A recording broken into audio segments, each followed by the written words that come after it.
দেশের সরকার ভ্যাট তুলে নেওয়ার পরও হঠাৎ করে আজকে পেঁয়াজের বাজার বেশি। গত হাটের চেয়ে আজকে পেঁয়াজের বাজার কম না বেশি? বেশি মেলা বেশি। আসসালামু আলাইকুম ভিউয়ার্স, দেশ এবং প্রবাসে যে যেখান থেকে আজকের পেঁয়াজের বাজার জানতে আমাদের সাথে যুক্ত রয়েছেন আপনাদের সবাইকে জানাচ্ছি আন্তরিক শুভেচ্ছা এবং অভিনন্দন। দর্শক, এই মুহূর্তে আমি রয়েছি রাজশাহী জেলার তাহিরপুর পাইকারি পেঁয়াজ হাটাই। তো দর্শক, আজকের তারিখ 13ই সেপ্টেম্বর 2024, রোজ শুক্রবার। দর্শক, এই হাটটি শুরু হয় সকাল থেকে, সপ্তাহে 2 দিন। আপনারা যারা পেঁয়াজ ক্রয় এবং বিক্রয় করতে চান চলে আসতে পারেন রাজশাহীর তাহিরপুর পাইকারি পেঁয়াজ হাটাই।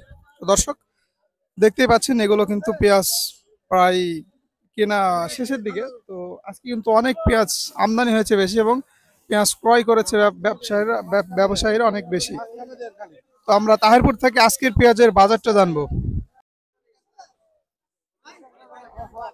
দর্শক, দেখতেই পাচ্ছেন আজকে কিন্তু ব্যাপক পরিমাণ পেঁয়াজ কেনা হয়েছে। তো এগুলো কিন্তু প্যাকেটিং হয়ে গিয়েছে।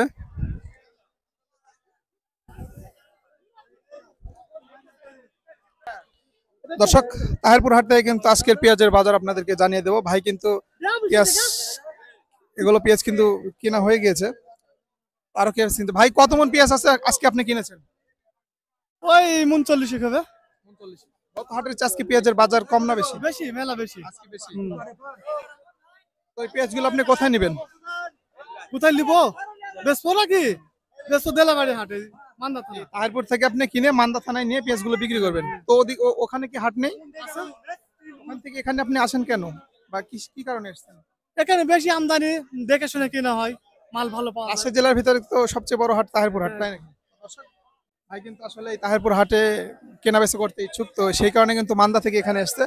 দর্শক, আমরা ব্যাপারী ভাইয়ের সাথে কথা বলবো, বলে জানবো আজকে কত যাচ্ছে পেঁয়াজের বাজার। আজকে কত যাচ্ছে পেঁয়াজের বাজার? আসসালামু আলাইকুম। পেঁয়াজ আজকে 4100 থেকে 4200 টাকা। দেশের সরকার ভ্যাট তুলে নেওয়ার পরও হঠাৎ করে আজকে পেঁয়াজের বাজার বেশি। পেঁয়াজ কিনতেছি কিন্তু বেচা কিনা নাই, তারপরও হঠাৎ পেঁয়াজ কিনা লাগতেছে। তো আপনি বলছেন যে পেঁয়াজের সরকার ভ্যাট ট্যাক্স তুলে নিয়েছে, তারপরে কিন্তু পেঁয়াজের দামটা বেশি। তো এত আমদানি তারপরেও পেঁয়াজের বাজারটা বেশি, তো সেই বিষয়ে কি বলছেন? আজকে কিন্তু ব্যাপক পরিমাণ পেঁয়াজ ক্রয় করেছে ব্যবসায়ীরা। আজকে ডবল আমদানি, তারপরও বাজার বেশি, সবাই কিনতেছে, কিন্তু কিনে নিয়ে যায় তো মার্কেটে কোনো বেচা কিনা নাই। আপনি এই পেঁয়াজগুলো কোথায় নিয়ে যাবেন? এই পেঁয়াজগুলো নিয়ে যাব নওগাঁ জেলার অন্তর্গত পোরশা থানা। দর্শক, আমরা কিন্তু ভাইকে গত ভিডিওতে আপনাদেরকে দেখিয়েছিলাম। তো এই ছিল কিন্তু তাহিরপুর হাট থেকে আজকের পেঁয়াজের সর্বশেষ পরিস্থিতি। দর্শক, পরবর্তী ভিডিও পেতে অবশ্যই আমার কৃষি চ্যানেলটি সাবস্ক্রাইব করুন। দেখা হবে পরবর্তী ভিডিওতে। ভালো থাকবেন। আসসালামু আলাইকুম।